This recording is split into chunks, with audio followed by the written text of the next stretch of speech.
Welcome to PENSDOWN. This is the program dedicating to telling the storyteller's stories. A lot goes on when journalists go all over the place looking for the stories, the breaking news, and everything in between. But they don't get to talk about them because news reporting has no space for the journalist's own experiences. This is why we are here, to give them the opportunity to tell their own stories. Today, I have been joined by an experienced broadcast journalist, communications and content consultant. She is news manager of the foremost audiovisual radio station, 92.3 Nigeria Info FM, and music stations, Cool FM 95.9 and 95.1 Wazobia FM in Port Harcourt, Rivers State, Nigeria. She is an alumna of the 2022 Edward R. Morrow Program for Journalists of the International Visitor Leadership Program, IVLP, of the U.S. Department of State. She is also a member of the African Council for Communication Education. She was the producer and co-host of the female focus segment on Nigeria Info FM titled Female Outcome, where she steered conversations to push for gender equity. She has co-hosted the Morning Crossfire program on the same radio station as well. The one-time sportscaster, columnist, and former host of the ICT radio show IT Focus, was also once host of another radio program, VAWIP, that focused on curbing violence against women in politics. She coaches content writers and aspiring content writers with her masterclass, the learning arm of her digital marketing / media firm, Cirque Thrive Media, which consult for corporates, social enterprises, event companies, foundations, government institutions, and young entrepreneurs. Her works have been published on nigeriainfo.fm, newstimedaily.ng, reportingmigration.org, and icepackng.com. Her contributions have led to the success of events and media projects like the Startup Port Harcourt Week and the reality TV show for entrepreneurs called The Grind TV Show. She won the Media Award Prize for News Editor of the Year 2019 edition and was listed among 50 African women in media celebrated for working actively in media and journalism across the continent of Africa, leading change, fostering development across sectors, and impacting their local communities. She was announced the prize winner of the Reporting Migration Competition in 2020, launched by the UN Migration Agency, the International Organization for Migration, IOM. She is a TEDx speaker and a UN 75 speaker. Currently, she's a PhD student at the University of Port Harcourt, Rivers State, having obtained a master's degree in communications from the same university, and a BSc in mass communication from the Nnamdi Azikiwe University, Anambra State. She has attended several training and capacity building workshops, among which are social media and journalism, gender reporting, conflict sensitive reporting, family planning reporting, common ground journalism, peace journalism, investigative journalism, and solution journalism. Chioma Ezenwafor has joined me today on PENSDOWN. Thanks for joining me and welcome. Thank you for having me. Did I get your surname right? Yes, you did. Wonderful. For the first time, I think I can pat myself on the back. Yeah, you quite well, like almost Right. like a Nigerian. Wonderful. And a happy new year to you. Same to you. You are currently a PhD student. Journalism is suffering a lot of attrition. So many highly qualified professionals are abandoning the crafts. Are we going to lose you because PhD is looking like you are turning to academia? Well, no. Let me quickly answer. No. Journalism is a practice, right? It's not a title. Yeah. So as long as there's, I think getting a good idea of what research is all about is the idea is also to further deepen my practice as a journalist. So no, I am not about to abandon the craft. You are a digital specialist. Social media has created richer bloggers in Africa than richer journalists. What did we not do as journalists? Which is why scarcely trained people have been able to exact the full financial potential of social media to their advantage. I like to see social media or the evolution of the internet as an eye opener, not just to journalism, but to almost every profession, to learn what to focus on. Okay. Yes. The fact that people who do not understand the tenets of journalism are able to set up a platform, and as long as they are sharing information, they are able to make money, means that it appears journalism before then was focusing on the wrong things, focusing on every other thing apart from which is making sure that the platform is what reaches a large number of people. The larger the people you reach, the better you can be recognized, and with the better you can also make money. And while it's important to grasp the standard and stay with the standard of journalism, uh, finding that balance is what I would advise journalists to do, because that's why it's thrived for even the non-journalists, the ones we now call citizen journalists. They're thriving because the platform is, there's a deregulation of information on the platform, as it were. And journalists are, they took a while to hop on it. So many haven't actually yet to hop on it. So now that it's exposed that we need to do more to pay attention to the people we are reaching and the platform we're using to reach them, and people now have a right to select the content to feed them. It means that the average journalist must be deliberate about how you report, where you report, who you report it to, and bearing in mind that you're not the only one sharing that information. And so, what I would usually say is, when you focus as a professional journalist on fact checking, you automatically draw a certain level of certain quality of audience to yourself. And so if more journalists can start leveraging on the quality of the audience, because that's where we are now, everyone listens, everyone is paying attention, everyone is consuming content, but not everyone can afford, um, say, a certain product, a certain service. So when you gather a large number of people, not all of them have purchasing power. Okay, so that means there's still an edge. The professionals, that's the media professionals now, there's still an edge they have over the, the untrained journalists now.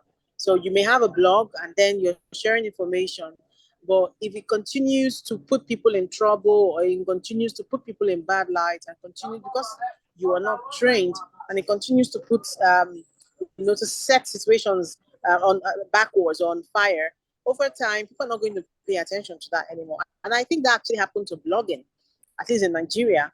We learned, the bloggers had to learn very quickly that not everything could go. Okay, just because people are saying what doesn't mean that you should publish it. They have to start learning that. And a lot of them, I've personally trained a lot of bloggers in the past 2-3 years. And so more and more of them are getting interested in learning how things should be done. Okay, so that means I would rather the average journalist positions themselves to to be seen as the pioneers of content creation. Okay, and so even though the internet evolution has happened, it does not mean that the experience that they've always had before it was called all it's called now, that it's now to the background. No, it's left for the average journalist to rebrand in a way that they are seen as the true authority of journalism and information sharing and content creation, even when you are online. Okay, till today, I still have bloggers who would reach out, DM to say, see what we are hearing, is this true? And that's one position I would like a lot of professional journalists to start taking positions that put you out as an authority, that put you out as, especially when you focus on fact checking. Okay, when people read from blogs, they still want to know whether this is really true. And do you know where they get do you know where they get to fact check what they are seeing on the blogs? Is the mainstream media. So the role that the mainstream media plays and what's happening online, they're two different things. And we are not, there's no battle or no competition between blogging and journalism. There isn't any. In fact, I will always encourage journalists to blog. Okay, have your own blog, do blogging, and give us the news behind the news when you are blogging, because people like to understand the true context of situations beyond the information that you share. How many years have you been in journalism? For about 12 years now. Currently, my workplace, I just clocked 10 years in January. Okay. So before then, so about 12 years now. That's post after school. Okay. After the university, but I was practicing as a student, and so I like to count after graduation and youth service. So Okay. that should be 12 years now. You are a mother, you are a wife, you are a professional, and also a PhD student. How do you balance these, and how many hours do you have in a day? Is it the same 24 hours? Okay, the ability to manage time and all of what needs to be done in a day, it's is a skill that we are forced to pick up because we do not want to have an excuse not to deliver. Let me put it that way. So yeah, I had to take on something like time management courses, home management courses. I'm being honest with you now, to be able to understand exactly how people that came before me were able to win, were able to achieve results, raising a home or building a home and also building a career at the same time. I'm doing all of that at all of them at the same time. So yeah, there's a skill to time management, there's a skill to home management, and I did not tell myself that it came naturally to me. So I sought knowledge, and I'm happy that I am doing it from the standpoint of a skill acquired. What is the most challenging assignment you have undertaken as a journalist? I've actually never thought of that. But let me see. Challenging. Actually, it's not elections. I've covered about how many elections now in Nigeria, and I mean, River State is a politically tense state, and so that means that certain areas are actually volatile. So covering elections in those really volatile areas here, I find them quite challenging. I mean, because I would say that because a lot of the stories that we do on Nigeria Info, Wazobia Cool FM, are development focused stories where we talk about what people do not have, what they deserve, what they should have, what they actually have, what government can do.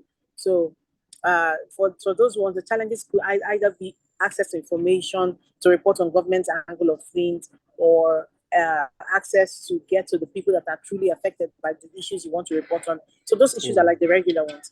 So that's why I'm going to say election coverage in the volatile areas in this state, I find quite challenging because if you're not careful, you'll be caught in a crossfire, whether it's a verbal crossfire or the physical crossfire. We've had a lot of situations where we had to quickly leave. We've had trainings where you have to learn the early warning signs so that when you're going for elections, once you see certain signs, even when you're not seeing the actors, but because the signs are there, you need to get away from there very quickly. So it's quite shocking when you follow your instincts to that extent and actually something of that nature turns out to have happened in an area you just left. It kind of brings quivers down my spine, remembering one of such situation. And so covering elections, I would say it's one of the challenging tasks for me as a journalist, especially because I'm very particular and committed to bringing people the true state of things at the polling units and even outside the polling units. How did you discover the journalist in you? Wow, that's an interesting question because I'm currently working on a book. The book was supposed to be out last year, but I couldn't find. Um, I couldn't find the publishing aspect of the decision was what delayed it. So I'm hoping it will be out this year. In that book, I kind of answered.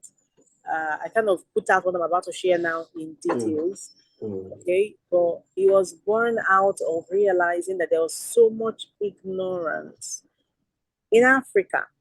A lot of people are ignorant, and I think that's what continues to drive me to date, to continue to practice and get on every course and every class that I need to get into to be able to make sure that I'm reporting the right thing, because that access to information that I talked about earlier, there's misinformation, there's disinformation, and then there's no information. All of these three are hampering development in Africa, and I've seen it happen over and over again. From the moment of living with my parents, who weren't educated, who had to do a lot of guesswork, who had to rely on the public broadcasters' news to make decisions. And now, from this standpoint of me, looking at how news is formed, how news is gathered, how news is sourced, and different interests that must be represented in every news item for a public broadcaster, for instance. I am always very grateful that I'm in this profession because I still look around me and I still find people like my parents who weren't educated, who weren't able to, who who consumed news just the way it was given to them, without asking questions, and who were very keen about, obeying instructions of government and authorities, and don't ask questions. When they say show up, show up. When they say don't show up, don't show up. So that access to information and the many assumptions. I mean, government sometimes deliberately withdraw and withhold information from the people. And when that happens, a lot of speculations go on. And when those speculations go on, what you see happen is people acting on those speculations without even remembering that, oh, this wasn't confirmed in the first place. So seeing that happen over and over again in my environment growing up, kind of brought it all together. When I look at my personality, I love to share information generally. I love to let people know what's going on. I love to understand my environment and what's going on in it. It comes naturally to me to want to let other people know stuff. And it's beyond gossip, really. I wasn't a gossip. It's about letting people know that you can make a better decision. Just know that this is what's going on. I found myself that way from secondary school days to the point of deciding what I should study in school. Okay, and as long as at the moment I got that clarity, I've been running with it ever since. And it's something that is a journey that the more you get into it, the more you are on it, the clearer it becomes. And that's where I am. That's why I am still here. And that's why I'm very certain that taking on a PhD program is not going to mean that I will veer off into lecturing. That could happen, but it will mean that the journalism in me would end. There will always be the reporting to do and information to share and a fact to check up. If we are to go back into time, 15 years, are you still going to choose journalism for a profession? Absolutely. Absolutely. And I did not choose journalism from a place of It wasn't always something that I was one of those. I believe there are so many of us who are so confused about what to do with their lives, either as a child. We had growing up, we're about 11, my family, 11 Okay. kids. And some of us were very certain what we wanted to be when we grew up. I had siblings who would say, I'm going to be a medical doctor, I'm going to be this, I'm going to be that. I was one of those. Well, there are very many of us, just that we're not vocal enough. So I was one of those that weren't sure as a child. I wasn't sure as a secondary school student, and it affected the way I took on tasks like external examinations. I didn't find purpose, and I didn't understand what was going on until this clarity I'm talking about came to me. And that's why I said it continues to guide me. It continues to be, it continues to help me help others, because the moment I caught it, it kind of made sense. The reason why others are not worried about certain things, and then I'm so worried about it. I'm like, let me use one that happened in my secondary school. I've always wondered why we didn't have water. I went to a secondary school where water was quite a challenge, and I would always ask those questions. And now looking back, I laugh. I'm like, those things were journalism skills, girl. Because actually, not every student was asking. Yeah. Not every student was asking. You had a curious mind. Yes, that's the word. I've always wondered, like, why is everybody doing this? And why is this? I was always, and looking back now, that's what journalism is. Asking questions and moving out to find answers to those questions, just so that other people can live better. All right. And so, yes, 15 years from now, I would have still chosen journalism. I do not think I've dabbled into broadcasting. I actually started as a broadcaster before I realized that for you to actually properly do journalism, you need to be in the newsroom, because that's where you get your depth. And the fear of being shallow has kept me in the newsroom ever since. Like, I cannot imagine myself in a media house and I am in any other department. I'm very honest with you right now. The newsroom is the engine room of the entire media house, and that's where I believe that I should be. And so I remember walking away from the studio and walking into the newsroom and saying, "This is where I'm going to be. This is where it all happened. This is it." Okay, and I've made that choice, and I've been there ever since. Does journalism pay? Yes, it does. There's the business of journalism that is beyond going for a news conference and then someone giving you logistics in an envelope or something like that, or getting another site to be so under pressure that they pay you to please kill a story. That's what a lot of people have been stuck with. But like I said, I became very intentional at the early stages of my career that I was not going. For me, that didn't bring pride to the profession, and that didn't. It wasn't something to boast about or talk about, and it wasn't impactful to live that way. So I made up my mind early in my career that there has to be other way. What other way can we make money in this profession? And so it got me, looking even beyond Nigeria and connecting with people and allowing myself go for training and meeting other people that are in other climes and learning how they were actually making money. And one of the ways that I found is by allowing yourself get onto fellowships. That's one of the most important way, and I like that particular one, because you are able to do what you love and get paid for it. And this time around, it's not being called brown envelope. You're being supported. You find mentorship. You find, it's like all of what you're looking for in trying to do. There was one of the fellowships I went for, 2021, and I've always wanted to do gender reporting in such a professional way. And that was what that particular one provided me the opportunity to. I got mentored. I got exposed to information, in-depth information when it comes to gender reporting. And I was able to do this story. I got paid really well for it. Okay. And so opening myself up to not just people within my profession, but also people outside my profession helped me realize that some organizations want to work with journalists because they believe in the research skills that we have. The research skills that we have are different from that of the academic research skills. Yes. Okay.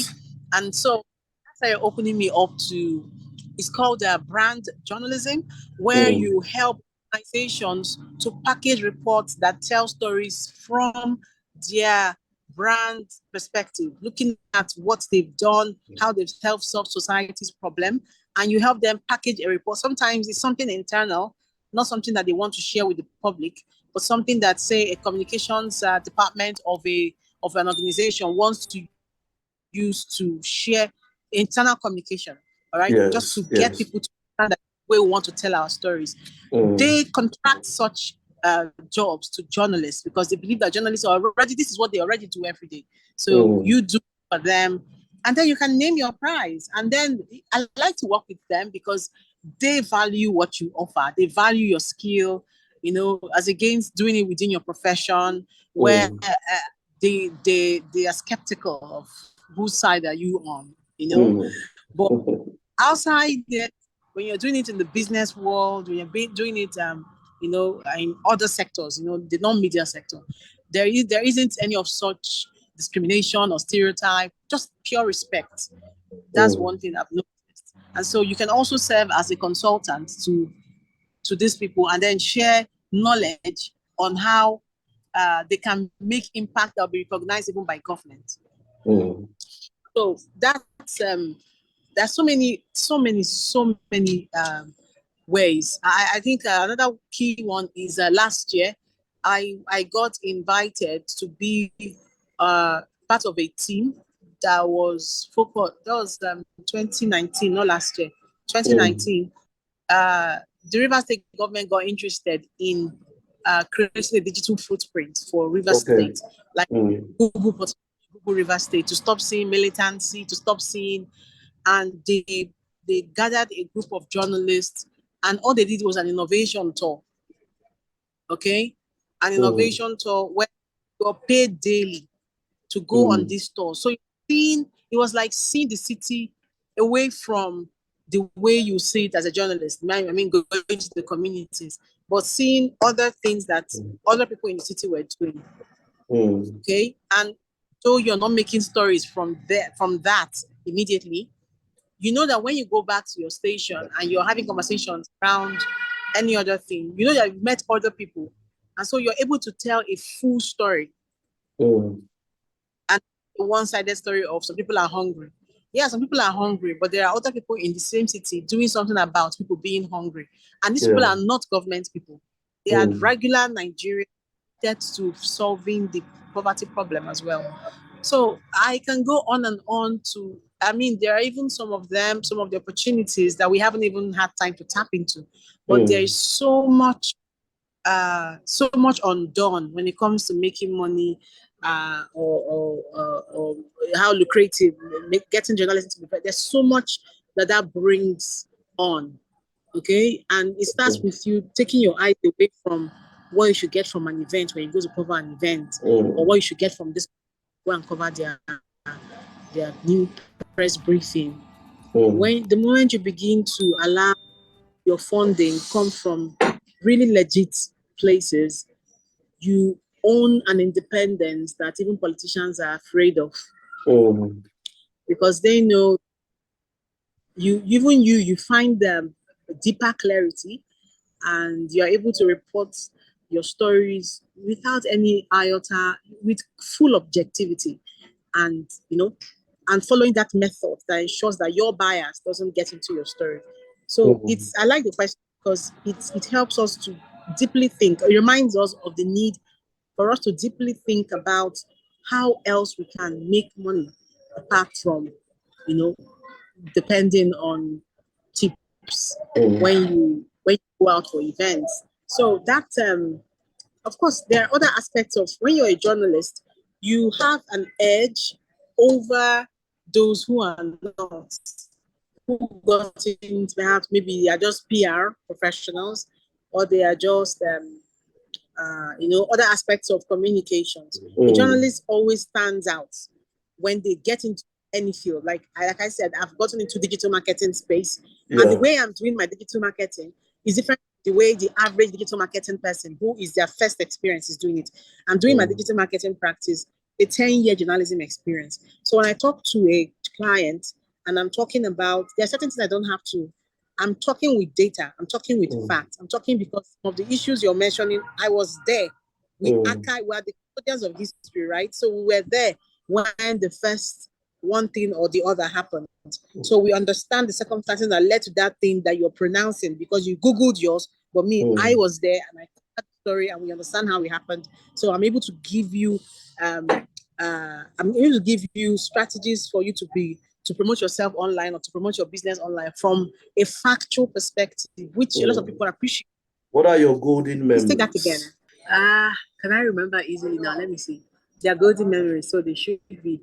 Okay, perhaps the moment, I've always known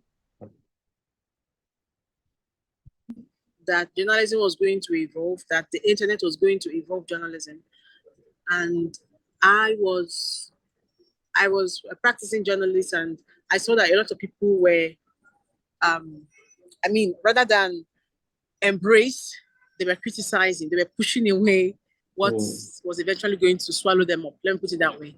And for me, the golden memories were the moments journalists started opening their own blogs, started getting into that space instead of shying away from it or running away from it.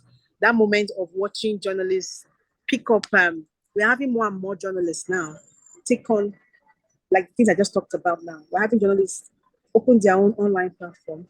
We're having journalists walk away from what's not working for them and setting up and being committed to building something. Okay, so we're having more and more journalists who are no longer waiting for stuff to drop on their laps. They are now actively going for what they deserve. So one of those moments happened for me when I remember being in a room and then they asked how many of you journalists here have blogs, and no hands went up, only mine at the time. And a few years later, we're in another room and that question is asked and almost all hands were up. That moment for me was a beautiful moment because it meant that we are no longer shying away from the obvious. We're all now involved. I mean, see, we're having this conversation, right? And we're not in the same place. So we now have people who are open to having conversations with people that are not anywhere near their terrain. We're now looking at telling local stories to a global audience. That wasn't always happening. Like that wasn't always the norm. But we see the average journalist now thinks that way. I don't know if I am able to say that. The moment I noticed that was when we asked that question again, and more hands were up. For me, that was golden. And let me see if I remember another one. Winning the awards and being called up that I've won an award. Before now, I was a news editor for 10 years before I became a news manager. Even as a news manager, I'm still taking on my editing roles. And I know that the news editing role wasn't always recognized. Most people didn't always, everyone wanted to be an OAP, be celebrated, you know. And it wasn't always, the news editing role was always left for the men. So the moment in 2019, is it 2018 or 2019?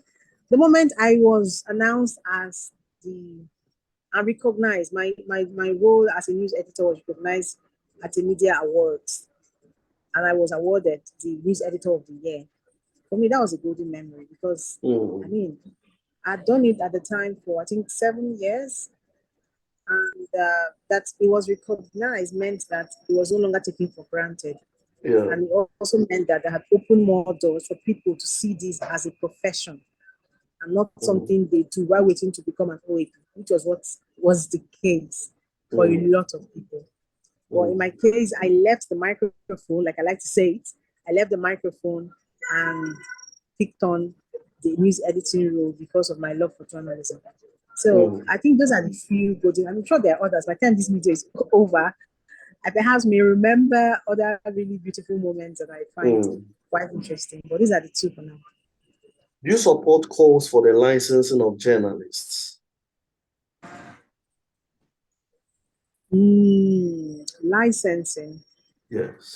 When you look at how I understand the idea of giving license, because we need to clean up, we need to sanitize the profession. In Nigeria, we see that it's become what teaching has become. In Nigeria, people are becoming teachers because they cannot find a job. So you see a lot of schools, their teachers are, yes, graduates, but they are not trained teachers. So it's happening to journalism as well, where people are there in the newsroom, not because they are trained for it, but because they had no choice. I mean, I have a job, a bed at hand is better than 1,000 in the bush, right? So being able to take things and I mean, the way doctors are giving licenses and you have to be called to buy for a lawyer is going to help journalists be more respected in our society compared to what's happening now. All right. So I would agree, if only it does not mean that you start wanting to control what the journalist writes.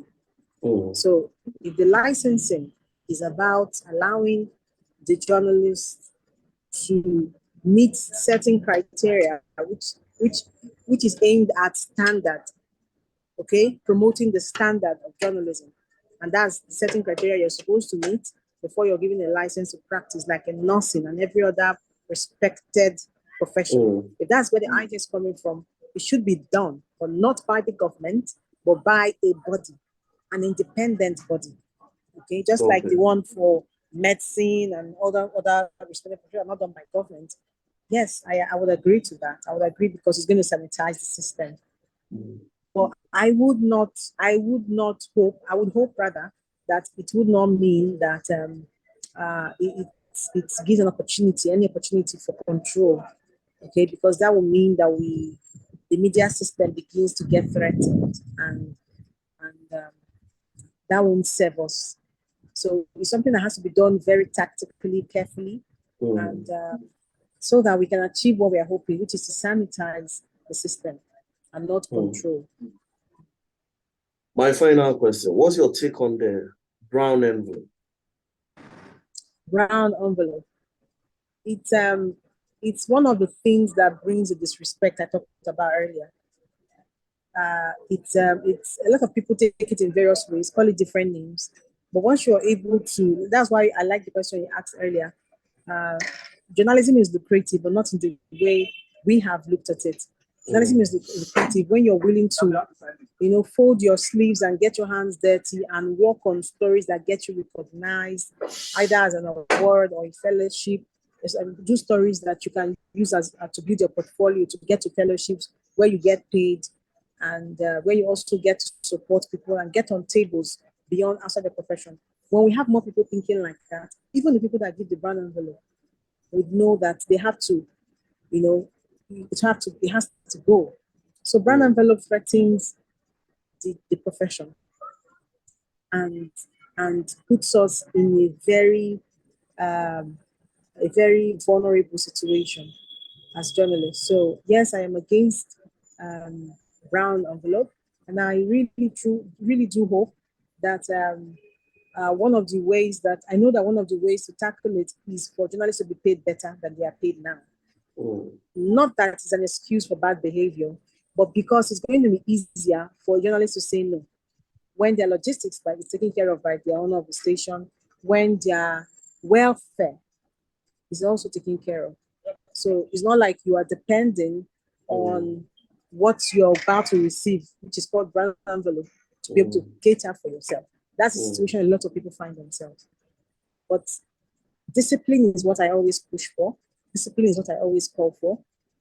Because people are watching, okay? We have ethical journalists and unethical journalists, and those who truly want to do a factual, independent, credible report, when they are at that point of, I want a very credible report, they know those to call. They know those who do not take their brown envelopes.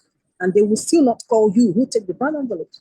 They will still talk to you, treat you poorly in settings and gatherings of other professions. They will treat the doctors better than they treat the nurses. Okay, so I do not support brown envelope because it threatens the profession and doesn't support the future of journalism.